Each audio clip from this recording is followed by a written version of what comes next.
ব্যক্তিগত সম্পদ মূল্যের দিক থেকে একের পর এক রেকর্ড গড়েই চলেছেন টেসলার প্রধান নির্বাহী ইলন মাস্ক।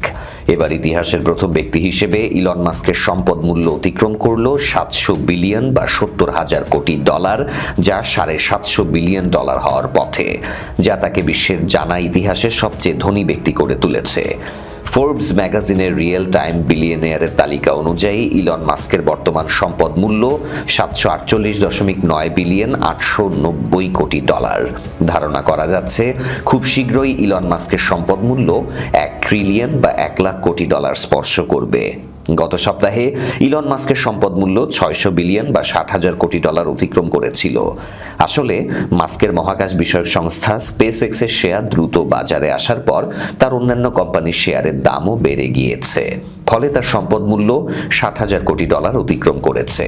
তবে এর নেপথ্যে ডেলাওয়্যার সুপ্রিম কোর্ট নিম্ন আদালতের একটি রায়ের বড় ভূমিকা। 2024 সালে টেসলার প্রধান নির্বাহী হিসেবে মাস্কের বিশাল অঙ্কের বেতন প্যাকেজ বাতিল করা হয়েছিল, কিন্তু সম্প্রতি একটি রায়ে আদালত মাস্কের বিশাল অঙ্কের বেতন প্যাকেজ বহাল রাখার নির্দেশ দিয়েছে, আর এই রায়কে মাস্কের জন্য বড় ধরনের আইনি বিজয় হিসেবে দেখা হয়েছে। সর্বশেষ রায়ে আদালত বলেছিল মাস্কের প্যাকেজটি সম্পূর্ণরূপে বাতিল করার ফলে মাস্ক 6 বছর বেতন পাবেন না, কিন্তু গত শুক্রবার আদালতের রায় পুনর্বিবেচনা করে বলেছে যে এই সিদ্ধান্তটি সেই সময়ের মধ্যে টেসলার বৃদ্ধিতে মাস্কের অবদানকে অন্যায়ভাবে উপেক্ষা করেছে।